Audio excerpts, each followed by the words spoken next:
too. Yeah. I mean, he's going to get you at least one pick every game, but at least he might throw for a few touchdowns. Might throw for 350. Yeah. Can't be any worse than Jake Browning giving you 3 interceptions a game. Just saying. Yeah, that's true. Alrighty, so welcome back to Wisco Fanatics Tuesday evening, part 2. Jake and I were live earlier discussing the Brewers' first 2 wins against the Milwaukee Brewers against the Cubs in the NLDS. Game 3 is tomorrow afternoon during our regularly scheduled time. So we did the show earlier today, and now we are here for our Packers show, which we normally do on Tuesday evenings. And Packers were on a bye. So we only have a preview this week. We did do a recap of the Cowboys game last Tuesday, so we're going to hit the intro and do our Packers-Bengals preview. Welcome to another episode of the Wisco Fanatics Show, where we cover the Packers, Bucks, Brewers, and Badgers basketball and football teams from an optimistic and realistic perspective. Wisco Fanatics is brought to you by Cardboard Legacy, Wisconsin's most complete sports card shop. Buy, sell, grade, and consign all at their location in Oshkosh. So, as you heard a little bit, we kind of opened the show just discussing the trade that happened, and I just want to give Jake the opportunity to pat me on the back for calling Joe Flacco to the Bengals yesterday. We're going into this. There was plenty of rumblings that the Bengals weren't going to start Jake Browning this week anyways, and then now Joe Flacco gets traded to the Bengals, so it seems to basically all but confirm that Jake Browning won't be the starter. They released Mike White earlier today before making the trade, so it really just kind of seemed like, okay, they're letting somebody go, they're bringing somebody in. They let go of Rippon too, I think. Oh, did they? Yeah, I saw Mike White got released, so that was the one that I saw. So I'm like, okay, they're going to be bringing somebody in. So let's start with the defense. Simon, I'll go to you first. What are you going to be looking for from the Packers defense against the Bengals' very probably Joe Flacco-led offense? Yeah, I mean, as bad as the Browns' offensive line this year, the Bengals' offensive line is not that much better. Micah Parsons, he's going to be a huge all right, I'll just kind of read something. I kind of found a couple things. Micah Parsons is aligned on the left edge on 70 snaps this season, and on the right edge, basically they split 50-50. Bengals left tackle Orlando Brown has allowed 13.3% pressure rate, which is the highest, 10th highest, with at least 50 pass blocking snaps. And Amarius Mims has posted 10.8% pressure rate, which is the 12th highest. You can imagine they're gonna work the tackles pretty good. I mean, to me, this is just like the Cowboys, because like the Cowboys don't have a great offensive line either, but our corners kind of got worked and didn't give enough time for the edge rushers to really get to the QB. Brian, what are you looking for from the Packers defense against the Bengals? Yeah, Simon kind of already mentioned their offensive line is horrible. I know we don't, go by PFF grades all the time here, but their highest graded PFF player on their offensive line for the season so far is the left tackle that Simon just alluded to at 57. The rest of them are worse than that. So the whole offensive line has kind of been turnstiles. I believe PFF's grading system, Reggie, welcome back. I believe PFF's grading system is that 60 is average. Yeah, that's the way it works. So not a single one of them is playing average. Their quarterback's hurt. So Joe Flacco just played us, and it's not like he put up big points on us or anything, but they beat us basically by quick throwing the ball and running the ball. Well, Cincinnati cannot run the ball. They're the worst in the league at running the ball. They're averaging 57 yards per game right now, 3.1 yards per carry. We have to continue that because I don't think Joe Flacco wants to stand back there and just chuck the ball. Now, if I'm Cincy, I might say, hey, Joe, we're just going to come in here and we're going to play dirty yard ball, and I just want you to throw it to T. Higgins and Jamar Chase as often and as much as possible because they're great players. So that's one way, I wasn't super thrilled when I seen the trade because for Browning, it's like there's no chance. But when you start talking a veteran quarterback, there's at least a slim puncher's chance that he can make something happen with the skill they got around him. But I expect Joe Flacco to look to get the ball out of his hands quickly. Chase Brown can catch the ball out of the backfield. So expect him to be involved, and then Higgins and maybe, more so Chase on some wide receiver screens and things like that. So they're going to try to throw the ball quick. So with those linebackers, Edrin Cooper, Quay Walker, get ready to jump a route or two and try to pick one of these off, because Joe Flacco has thrown, I think, 6 or 8 interceptions on the season, and Browning had thrown 8. So with Cincy, so this offense turns the ball over. So we need to capitalize on some turnovers, and if we get a chance, we need to make them. And just do not let the running game get going is my biggest thing. So I'm just going to jump in because I do have something I want to say against the running game. Looking at the defensive line against Cincinnati, I'm hoping Devontae Wyatt can play. I would be understanding if not. Carl Brooks, Colby Wooden will have to step up. Nazir Stackhouse will get some playing time. And I also think there's an opportunity for Lucas Van Ness to play some snaps on the interior as well. On the subject of the running game not getting going, Rashawn Gary has been good in the pass rush, and I'm sure Jake's going to talk about it. But he's been a very, very good run defender so far this season. He has a team-high 12% run-stop percentage. So I want to be the one leading the charge on giving Rashawn Gary credit for his run defense, not just his pass rush, which has been very good. But there's been a large contingent of NFL and even Packers fans who have said that, Rashawn Gary's not averaging 15 sacks, he's being overpaid. So I want to give, the credit, the context that there's more to it than just the sack total. So, Jake, what are you looking for from the Packers defense on Sunday?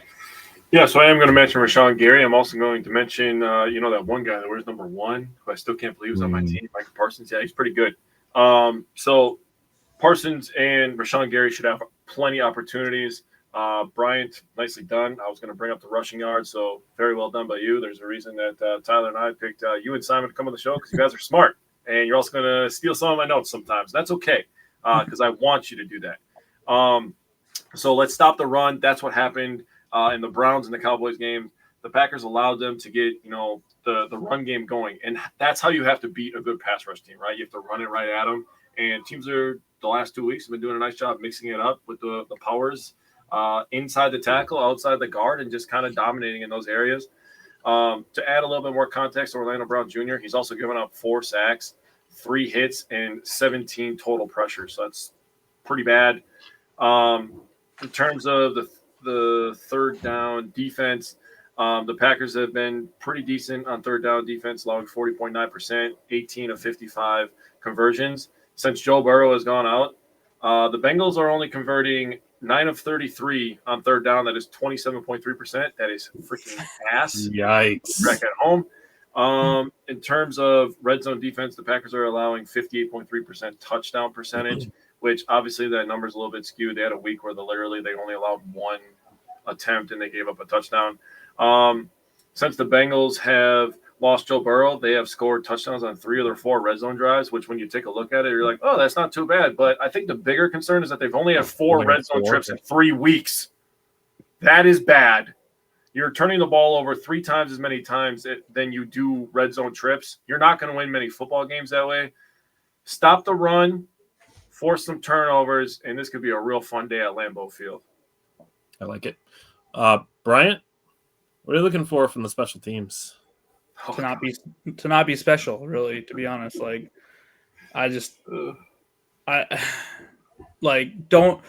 when I said this when we were going up to Cleveland, the way we lose this game is something stupid happens on something like special teams. What happens? Something stupid happens on special teams. Something stupid happened against Dallas on special teams. Can we not make it 3 in a row? Third time's a charm, maybe, that we can have a good special teams game. The Bengals are giving up 27 yards per return and 13 yards per kickoff return and 13 yards per punt return. So I have a feeling we have a chance to break, have good field position this game. Normally they're kicking it to about the 5-yard line. So hopefully we're starting plus 30 each time, pretty much, other than punts. You never know where those go to, but I feel like we need to take advantage of that and just, maybe we can make a play on returning this week or something. But just really what I need from them is just catch the ball, tackle, and slow down on the penalties, and just literally we don't need you to win the game. We just need you not to lose it. let me jump in real quick. So all these kickers are now trying to do that little pooch kick, I guess is what I'll call it. And last night, I don't know if you guys watched any of the Kansas City and Jaguars game, but Kansas City, they tried to do that, and the ball actually went out of bounds, which gave Jacksonville an extra couple of yards and made the drive a little bit easier for them to go win. That kind of stuff happens to other teams too. Now, does it suck? And it feels like it happens more often to the Packers, but that's just another example of special teams could lose you games very quickly. And the I know I missed the review against Dallas because I had some family stuff, but one of the things that was frustrating me, we need to make a change to, is I don't know why our returners are standing on the goal line. Put them on the 5-yard line. If they're going to do that drill, they need to get up there and get the ball. They can't let that thing bounce. Get up there and catch the damn ball instead of starting on the 20-yard line when we're trying to go drive down to win the game, and then we have Matt LaFleur just being kind of brain dead when we get down there. Like, you're already 10, 15 yards behind the normal starting position. Just get up there and catch the ball. That's one play in 8 seconds. Yeah. If you get it. Yeah. Yeah. On that subject, as far as coaching goes, I'm looking for the Packers to be aggressive and stay aggressive. The Packers are number 1 in first quarter point differential. They're plus 24 in the first quarter. They are tied for the 7th lowest fourth quarter point differential at minus 12.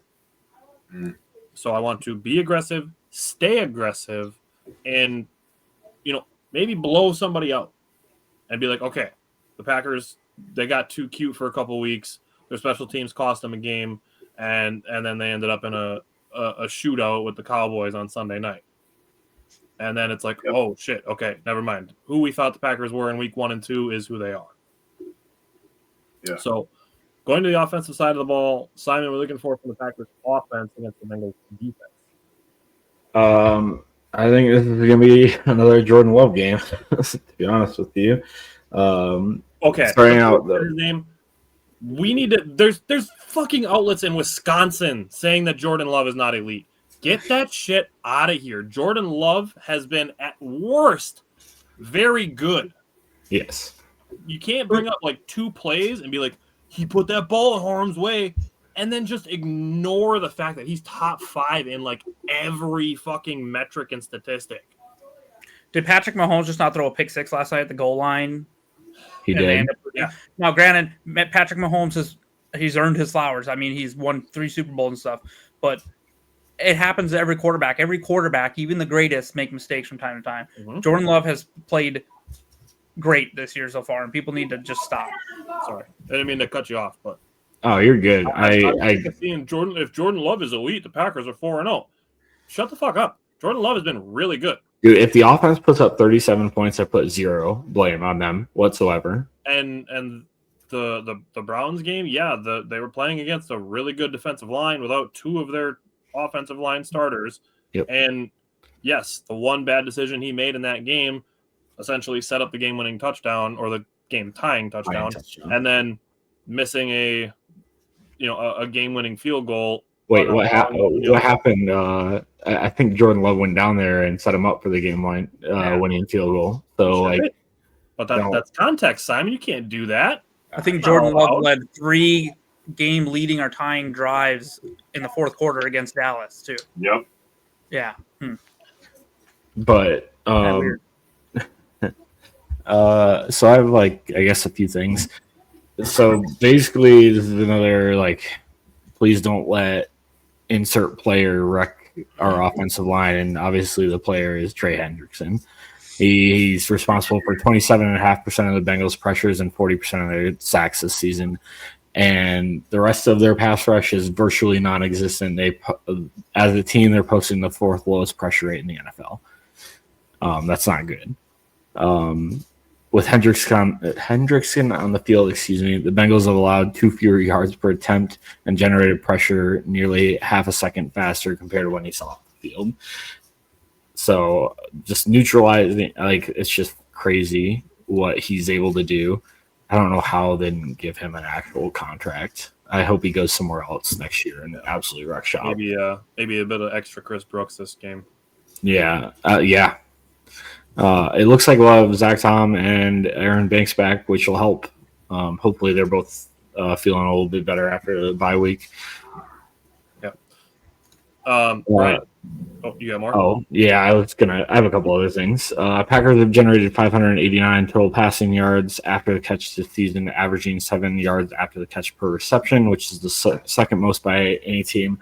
I think that just also kind of goes to a little bit to Jordan Love, because the placement of the ball matters, where receivers or pass catchers catch the ball and putting them in position to get those extra yards after the catch. So just a little bit of tidbit there.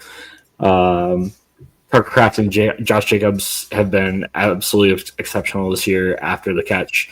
They both have 300 combined yards after the catch this season. The Bengals also allowed the highest yards after the catch per reception at 7.3 in the NFL this season. And the most total yards after the catch with 878 yards. That's a lot. And then lastly, 97% of rushing yards coming after contact for Josh Jacobs, which is second in the NFL, trailing Chase Brown, who has a disgusting 119.5% of his yards come after contact. Isn't that's so gross? So he's Tony Pollard this year, because that was Tony Pollard last year. Yeah. Okay. It's so unfortunate because Chase Brown actually, I think he's pretty talented. He's very good. He's getting absolutely no. But on the flip side, I'd like to see, hopefully with Banks and Tom back, we can get a little bit better of opening some holes for Josh Jacobs versus a pretty unspectacular defensive line. Yikes. All right, Bryant, what are you looking for from the Packers offense against the Bengals defense? Yeah, a lot of what Simon said there. A couple of their players do have 1.5 or 2 sacks each too, but they're not getting. It's not like they're getting super fast pressure or anything with those players. It's Hendrickson that's getting the quicker pressure that you need to really kind of keep an eye on. And I think you called it out well. Chris Brooks could probably play a key role in this. So they're giving up the 4th most passing yards per game in the NFL right now, and they've given up the 2nd worst amount of touchdowns, which is 12. So they've given up 12 touchdowns. They do have 5 picks or whatever, so they can get after the ball a little bit. So you got to be a little careful, but they give up a lot through the air. At the same time, they give a lot up on the ground. They're allowing 132 yards per game, which is bottom half of the league for sure, bottom third actually, I believe. So I do feel like this could be a game that Josh Jacobs gets going, especially if Tom Banks or at least one of them plays, and we can start running the ball. And I think this could be a big play action game. I want to see a flea flicker from Savion Williams to Matthew Golden touchdown. I know. I can't wait for Savion to throw the ball. Yeah. So, but this could be definitely like a big play action game where, you could see Jordan get in a groove and we're just moving the ball up and down the field for sure. Yeah. The Bengals do have the 7th lowest team coverage grade. So I'll be looking for the Packers to spread the ball around. I feel like this is one of those games where a bunch of guys could have a touchdown. Like, Oh, wait. I got something for that. Just going to say. The Packers are number 7 in red zone touchdown percentage. Cincinnati has the 5th highest red zone touchdown percentage allowed. That is a perfect storm for the Packers to repeat their red zone performance against the Cowboys, which was 5 out of 6. So Packers get another 5 out of 6. They're scoring 4 points. The Packers will be in a good spot. So the Bengals do not, even with Joe Burrow, in my opinion, don't have as competent of an offense as the Cowboys, which is a weird thing to say given the fact that they have so many playmakers. But it goes to show that the offensive line matters that much. And apparently everybody in the NFL, for the most part, understands that except for Cincinnati. You draft a quarterback who's got MVP potential, and then they're just like, all right, yeah, we'll put some janitors out there to block and we'll let that be that. It's great having all the playmakers, but if you can't block for your quarterback, he's going to end up hurt. It's happened 3 times now. So it's unfortunate because I like Joe Burrow, and he's better for the league when he's healthy. It's better for the league when the Bengals are scoring 45 points, and then you get the Bengals-Ravens games that people actually want to watch because it's going to be a 48-45 final score. Cincinnati, you need to protect your fucking asset. But we get to see Joe Flacco again for the 2nd time in 3 games. So we got that going for us. Jake, what are you looking for from the Packers offense against the Bengals defense? Yeah, so I'm glad that Simon brought up that Banks and Tom should be back. That looks that way at least. Also returning to practice. I don't know if he'll be back this week is Christian Watson. Not trying to steal your thunder, Bryant, but I was very excited seeing that. I love number 9. On top of that, I have one more move for the offensive line. Jordan Morgan is the starting right guard. Sean Ryan has been horrible. Yeah, he's been not good this horrible. year. He is a mauler over run blocker. Good run blocker. But he is horrible in pass pro. Terrible. Jordan Morgan, you draft him in the first round, throw him in there. Figure it out. Pre-snap penalties are a little annoying. He's been much better overall as a player. I think it might have happened already if he wasn't having to move around so much because of injuries, to be honest. I agree. I agree with that 100%. But that would be the move that I would make. You can shuffle things when injuries happen if you have to, but throw him into the starting lineup and just put your best 5 out there. I'm sick and tired of the floor talking about it, and it's not happening. Put your best 5 out there. Let's see what happens. Josh Jacobs is going to have an absolute field day against the Bengals. I'm not even going to bring up stats because guys brought them all up. But Josh Jacobs is going to have a field day. I have one other guy that's going to have a field day, but I'm holding on to that because we have matchups to talk about. So let's get to it. Cody said the Bengals lost so many good players to keep Burrow, Chase, and Higgins. They really did. Jesse Bates is the first one that immediately comes to mind. Well, for me, you have to keep Burrow and Chase, but I thought paying Higgins was just boneheaded. Yep, I thought that was silly as well. People are making fun of the Packers for paying $100 million for Parsons and Love, and the Bengals are paying $75 million for 2 wide receivers. Mm-hmm. So you keep Burrow and Chase for sure, just like Vikings kept JJ, but Higgins was the one that I thought really was not smart. I think he was a little expendable. Yeah, they should have probably tried to trade him, to be honest with you, but that's another conversation. Yeah. He's a good player, but you can't pay offensive line now. And then you're taking Shamar Stewart in the first round because you don't want to pay Hendrickson instead of an offensive line. I don't you get lost your all-pro safety in the process. Okay, and then you let Shamar Stewart sit out all of the offseason. Yeah, you didn't want to pay him either. What are we doing? I mean, on top of that, you pay Higgins, who's hurt all the time, and then because you paid Higgins, you can't protect Burrow. Now Burrow's going to be looked at a guy that's hurt all the time. Yeah. Yep. All right. So, Brian, we're talking about injuries. What are the injury designations to watch for? Yeah, so for the Packers, I mean, it's positive that Tom and Banks practiced on Monday, but we'll see what that means. Wyatt, I would be surprised if he plays this game. I don't hold too. I'm really looking at tomorrow, see what happens tomorrow. They could just been giving him another game or a day. Matt LaFleur did say he's week to week. It's been, they had the bye week, luckily, so we'll see where he's at. If he ends up questionable and doesn't play, I'll feel okay. Yeah. If he's doubtful right away, then I'm gonna be like, shit, he might miss next week too. Yeah, and I don't want to scare anyone because we had a bye that he could end up having to go on IR, and we just didn't have to make the move yet. So that's something we'll have to keep an eye on too. I'd be very surprised at that. Yeah. So based on all the reports and stuff. Yeah. So and then Watson obviously practiced today. So did Jacob Monk. So a little offensive line help there. Belton did not practice. Hobbs came back from his concussion. He was practicing today. And then one I was kind of disappointed not to see, two really, that didn't get on the field still would be Marshawn Lloyd. I was hoping that hamstring was better by now. And then Colin Oliver, not that we need him, but he hasn't played anything yet. He could still be a fun, versatile piece playing at linebacker. So, and then for the Bengals, really the big one we just got to keep an eye on is Shamar Stewart, whether he's going to play or not, because he's questionable. So I'm surprised they don't shut Colin Oliver down for the year, to be honest with you. Yeah. Yeah, he missed all of the offseason, and then we haven't really heard anything about him ramping back up to play. Even if you can get him some special teams snaps, and that's potentially a roster spot you can save next year by getting him at least, kind of familiar with special teams and the NFL kickoff rule and stuff like that. Yeah. I mean, that's still some worthy. I just really want Marshawn Lloyd to get on the field because he's so explosive. I feel like he could just add another depth to the team, but it's just he's like Emmanuel Wilson, but on steroids. We can see Wilson explode, Emmanuel Wilson, but Marshawn Lloyd's double that. He's like that, but shiftier times 5. Yeah. So different gear. Yeah, Jake, what is the weather going to be like? 67 degrees on Sunday morning. Dude, I was waiting for it.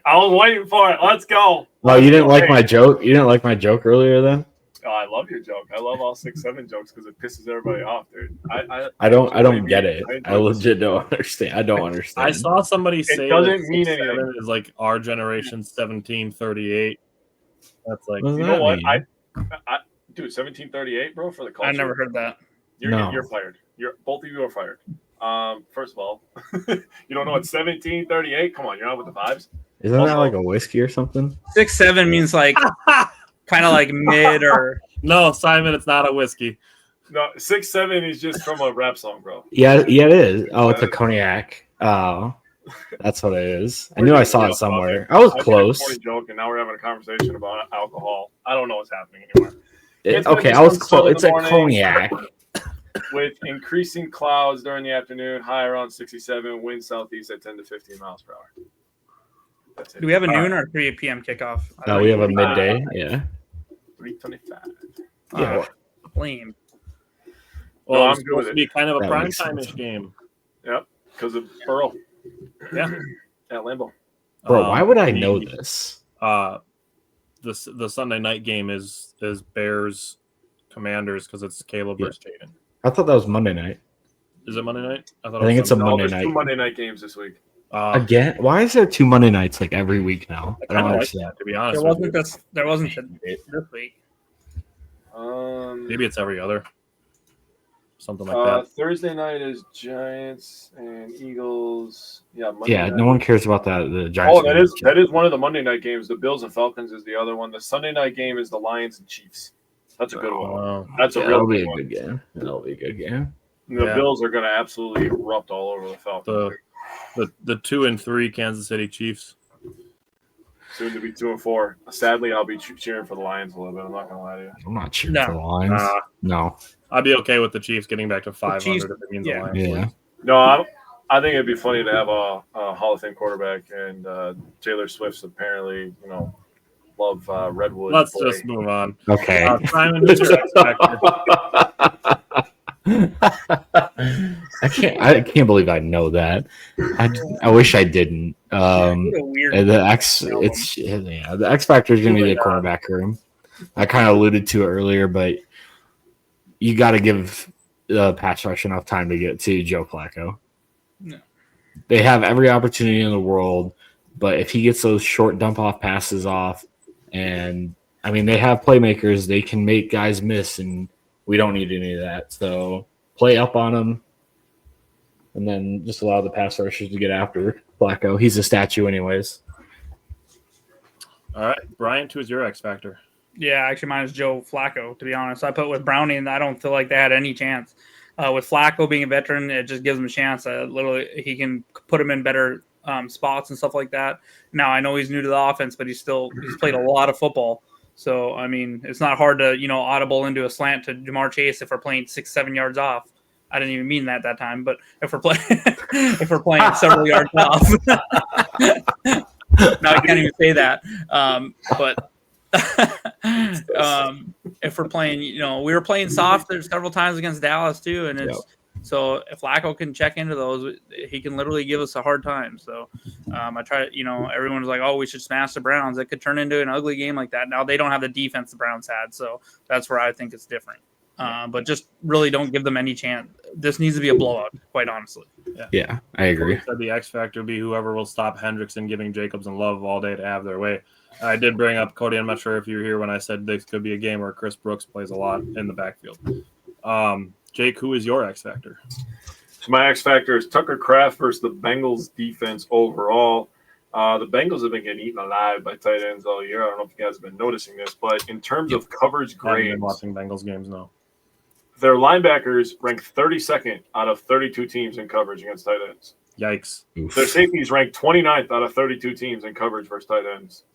And their corners rank 10th in the league against tight ends. So, I mean, they're good there, but they don't play in the middle of the field usually. So, Tucker Kraft's going to have his way this week.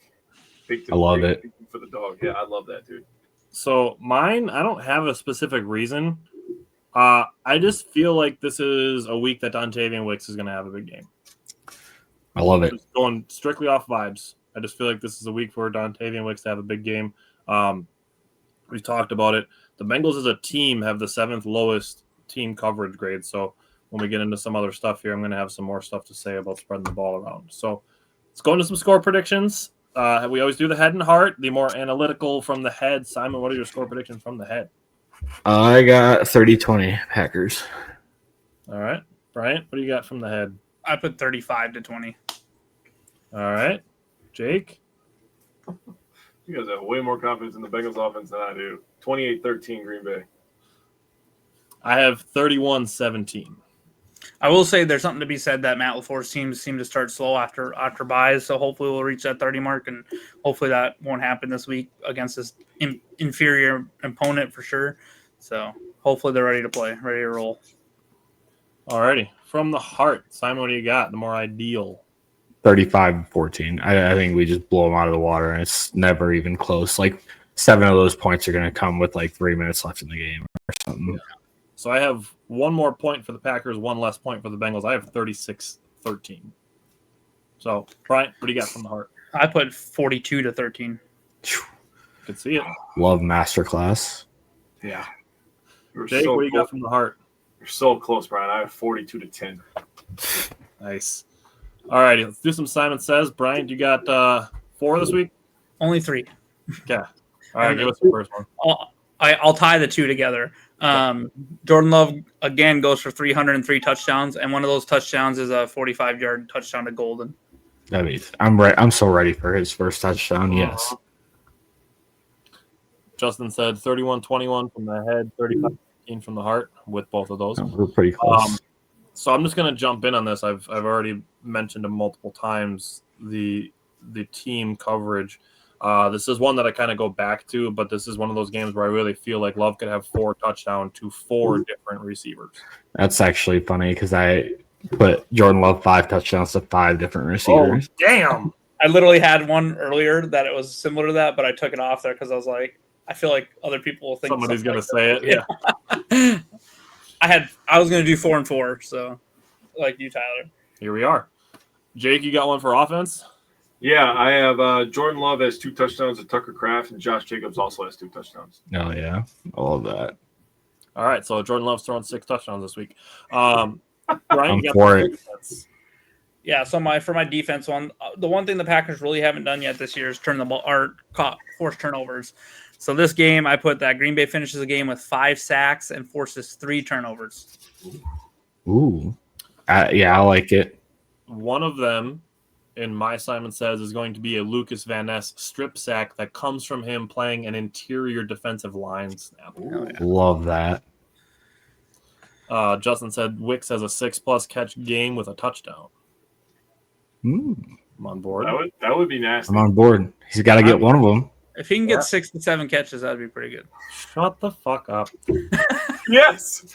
Cody said Willis comes in because we're too far ahead. Oh, yeah. I love that. The Bengals can see what they could have We had. pulled Sean Clifford off their sidelines, and we put him in. Oh, who's our practice squad QB right now? I don't even remember. Clayton Tune. That's right. I couldn't remember who it was. Clayton Tune. I like Put that. Sean Mannion out there. I don't give a shit. Oh, yeah. I'm for it. Quarterback coach. Give him Love's jersey. Let's get Tom Clements out there. Justin said Micah Parsons has an interception. Nixon shuts down every receiver he covers this week for no catches. It'd have to be like a tipped interception or something like that because he doesn't drop in coverage that often. Yeah, Nixon. That'd be sick. Jake, did you have one for defense? Yeah, I have half of Brian's. I have Packers force 3 turnovers. Like that. I have Packers have 7 sacks. Good God, yes. I could see it. A Yeah. bad O-line and a non-mobile quarterback. And it's not like Justin said to put Jake at quarterback. Fuck yeah, let's do it, dude. Hell yeah. I'm ready to go.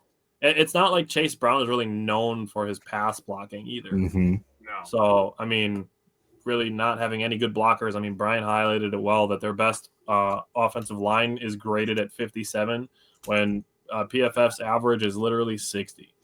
So they don't have a single guy who has an average PFF pass blocking grade. Chase Brown pass blocking grade 19.6. Oh. So that's probably super dark red. Yeah, it's almost black, honestly. Yikes. Cody said, I can see the sacks. They won't be able to run much if they're trailing the entire game. That's fair. And the Packers' run defense has been pretty good. Do we get to see Lucas Patrick? Let's go. He's on IR, so I don't think so.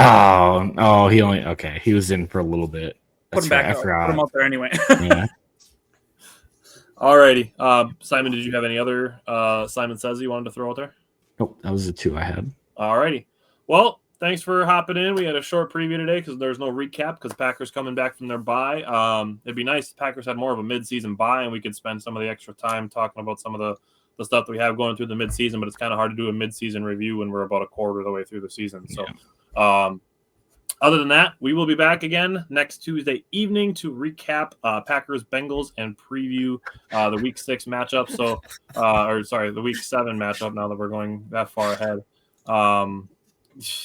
Justin, I can't grow a beard. This is about as good as it gets. I'm sorry. The mustache stays. I overrule. That's the only facial that the Army option to have. Yeah, it's whack. I would have a beard if I could. It's all right. All right. Thanks again, everybody, for sticking around. Cody said Slayton is one of their starting D tackles. So, yeah, that's. He's been not great this year either. All righty. Thanks again, everybody, for tuning in, and we'll see you guys next week. Go Pack. Go Pack, go. Good luck to the Brewers. Thank you.